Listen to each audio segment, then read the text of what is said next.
Love Meb. Yeah, Meb, who took a silver in Athens, won Boston, won New York. Dina Castro took a bronze in Athens. So everything is, if you support people, they'll come through. But it is tough today. It's very tough. But the thing is, prize money came into the sport, and women came into the sport, and those two factors changed the running world and the marathoning world forever. You know. And there's some great female runners too, especially from London. There was a woman who for a while was on maternity leave, but got back into marathon racing. She's amazing, and of course we have the woman who won for Boston that you mentioned earlier, and and Title IX also helped too. Title IX was a huge factor. Runners like Joan Benoit Samuelson came out of the Title IX era. Greta Whites, who took New York 9 times, and then Tegla LaRoupe from Kenya was the first African woman, I think, to win New York. You know, and Mary Kaitani has taken 3 titles at New York. You know, last year was Shalane Flanagan, had her big. She was a great champion. She's an Olympic medalist at 10,000 meters, which I think is really almost a higher level achievement than her New York City victory. You know, but they're all tough because the thing about track and field and marathoning is these are global sports all over the world. You know, no matter what country you're from, young people run. There's sprinters and there's distance runners. So you have so many people competing. It's like soccer. Soccer's the big team sport, and we're the big, like, individual sport where individuals are trying to excel. You know, so these are all over the world. That's 200 countries. And 200 countries. And going back to 71 when you were a spectator, and what happened to you, the bike being stolen from you, and It's a good thing. basically, I probably would have crashed it. so had those events not happened, would you have ever gone to marathon running at all? I don't know. I was watched the marathon 2 years, you know, and I think I was realizing, you know, I was smoking, you know, and I worked in a hospital, and I saw people who were really hurt by smoking, you know, killed by it.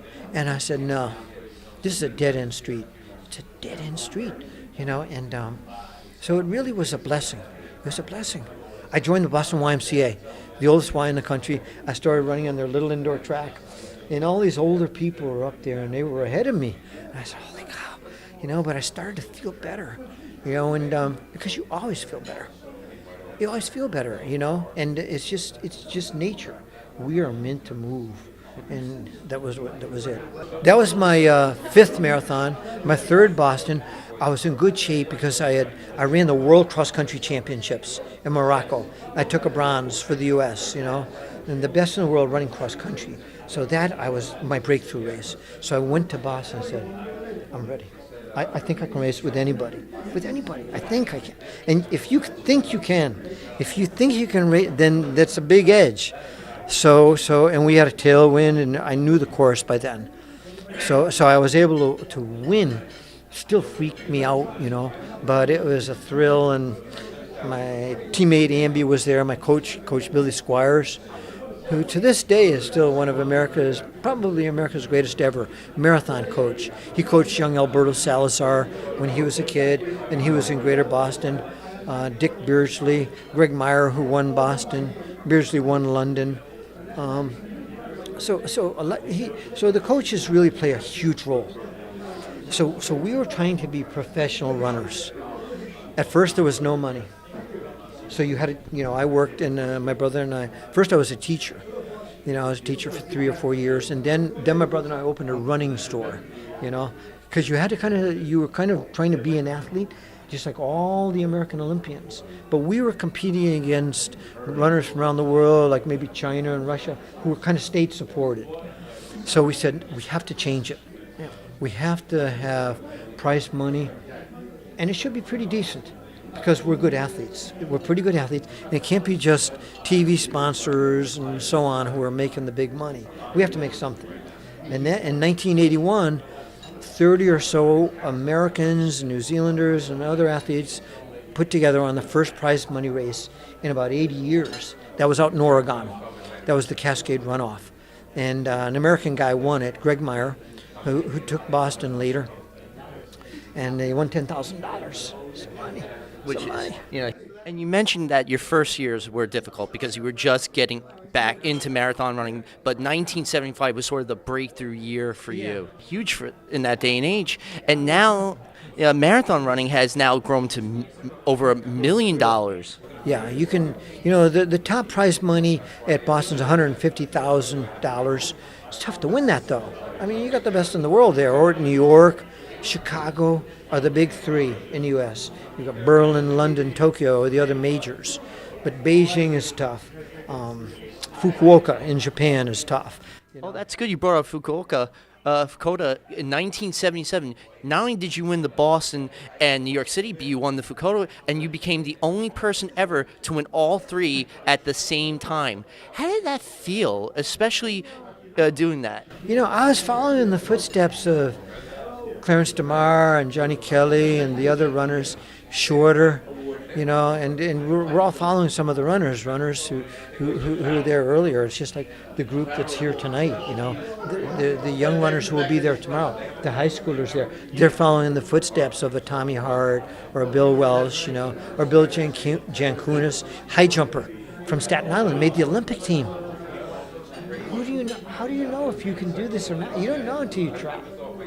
It's only when you try, when you give it a shot, and sometimes you get beat up. It's totally normal. You have to kind of say, well, okay, maybe I'll join a running club. When you join a running club, then you get so much. Your teammates are everything. Your teammates and your coach, because then you go step by step. You learn from your teammates. What are the good shoes? What's a good race to do? You learn about Close Park here in Staten Island. Where's a good race? Where can I run for a personal record, a fast time? You learn about the Memorial Day race you got here, the Staten Island Advance race. One of the Triple Crown races that we have, which is amazing. And, speaking of records, you have set several American records, even in the 15K, that is just outstanding. And cross country, I remember one year you won 27 out of 30 races. I was really into racing. What I was trying to do is, I call it kind of like surfing the wave. You're on the wave, it's right there, and you're trying to stay up there until you get knocked off your perch. And there's some young kid is standing over there and saying, I'm going to beat him. That happened to me in high school. Alberto Salazar, born in Cuba, came to the United States. His dad, and I knew Alberto was a young kid. We never thought he was going to become a marathoner, but he had this determination. And his older brother was a runner. And he said, I'm going to run just like my brother.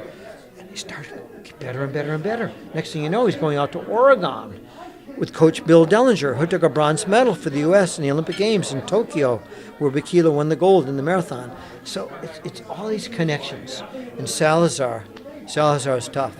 Very tough mentally. And you know what? It's I'm going to go for it, amazing about you, too, is that after, 75 was your breakthrough year, you won, in fact, 3 consecutive Bostons from 78 to 80. And during that period, how did you maintain that edge to keep winning all these of the 3 years?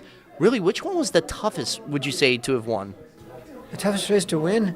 Of those 3 consecutives that you at Boston and everything, I duked it out with a Japanese guy, Toshiko Seiko. He was their top guy he had beat me in Japan at Fukuoka, where I was defending champion. That was kind of the Japanese Boston. It's an old race with a lot of history, just like Boston is, about 80 years old. So he beat me there, but he didn't know Boston course with the hills. You had the advantage. I had the advantage. Yeah. So we are good friends today, So he came back to Boston. He beat me later. So this is the way it is. Sometimes you have a good day. Other days you do not have such a good day. Everything is not right for you, or you got blisters or something. Jeff was telling me a story that in the 75 victory, you took 5 breaks, I believe, and still managed to set a record and win the race.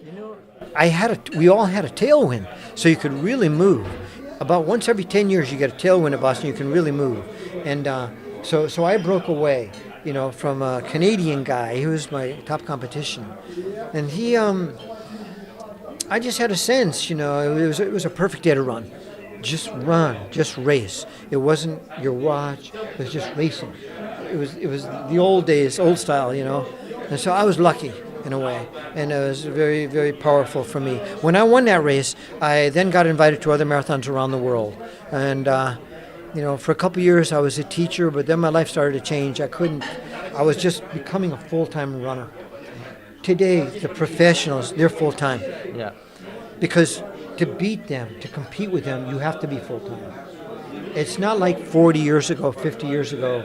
You could finesse it if you had great talent. Maybe someone like a Carl Lewis, who is a great, great talent, could have come up and still taken his medals, But today, these runners, they have coaches. Everything is, it's maybe the most competitive sport in the world. And they have state-of-the-art facilities. They have computer analytics. And in fact, on the bibs today, they have microchips that can tail runner, and you can actually look on your smartphone. Yeah. Like I see my brother when he does the marathon, where he's at, and every time I call my parents, like, oh, he's at mile 15 right now. So you really know what's going on. You can watch your kids. They're out in the course. Yeah. My girlfriend was watching her son. He was running Boston this year, and he's out there on his own. It was a horrible day. I would have dropped out. I wouldn't have made it. But he's a very tough-minded guy, and he just wanted to knock it off, and he did it. But she was watching him. She was worried because the weather's tough. But you know what? It's a better sport than ever. Yep. It's a bigger sport than ever. 30 million Americans run. 30 million. And, from 30, 40 years ago when there were so few, women came in and they bought their kids. And suddenly, all the these young kids were like, whoa, they're tough. They have so many of them. We have so many talented athletes in America. But you know what? What's most important, I don't think, are really the talented athletes. It's very exciting, the Olympic Games or something like that. But just that anyone can go out the door and you become like an Olympian yourself. You go out the door and maybe you're going to run. First you do the Staten Island Advanced Race, a 4 miler or a 5 miler or something like that. And then you aim for a half marathon. And then you say, I'm going to do New York City Marathon. You just answered the next question I was going to ask you. Like, for anybody that wanted to be a marathon runner, where to start? And right there, just start small and then? You can do it. A lot of times, I didn't know what I was doing my first one. A lot of times people say I couldn't run here or there, You can. You absolutely can. We have huge hearts. Humans have a huge body for their body size. In the animal kingdom, we're an endurance animal. We really, really are. People run 20 miles, 30 miles, 50 miles, 100 milers, but the marathon is the standard long haul. But you can do it. People can do it, but you want to have a coach or join a team and get some advice on your training. Then it's so much easier. Then you're going to knock it off. And you're going to get your medal. Colorado, I think, is like probably the best place to train for a lot of marathon runners because high altitude is, of course, I think to me is but that's where it gets you ready, especially when you're facing the Kenyans who are used to that, and they're used to running everywhere. And I was talking earlier about what happened to you that made you run to work every single day because you didn't have a mode of transportation, and then getting back into marathon racing. And did you still continue that? Going to training, running like that? Oh yeah, you can run anywhere, all over the world. You can run anywhere. I've met people from all over the world. Every continent, and people are running through little country roads. They run everywhere. Nothing can stop. I saw people running on the way down here. You can run through the city, in the country. This is the sport where the door is open. Most sports, the professionals, they're in the stadium, and a lot of them, the tremendous talent. You have to be really quick or tall or something, or in football you have to be tremendously strong. But in this sport, you could be anyone. You can be anyone. It doesn't matter your height. It doesn't matter your weight. You work your weight down till you feel good. But you know what? You don't even have to do a race. I know someone who doesn't even like to race, but she's a pretty good runner. And she has done a 50-mile race in her youth, But she just likes to go out because it's how you feel. It's like, what do we want in life? What do we want? What's your quest? And for me, it became running and my exploring the sport. And today, it's Tommy Hart. Yep. And Tommy Hart did that. That's what I was going to ask you. Like, what is this? Yeah. And that guy, he went out and he traveled around the country. He saw America. And if you can do that, you can travel across the country. I did that myself after I dropped out of my marathon and I drove across the country. This is phenomenal, just to see Yosemite and see Utah and all the Rocky Mountains. In its splendor, right? And it came from this simple little rinky-dink sport. It's just, in a way, it's a little sport, but in a way, it's got everything. And you called it your salvation, Lucky. I was very lucky. I might be gone now, who knows, because I have a relative who died from smoking and another from diabetes. It's very tough. So our sport is kind of the sport where you don't have to run the marathon. You do 2 miles and you change your life, and you beat diabetes. Because I used to work with the American Diabetes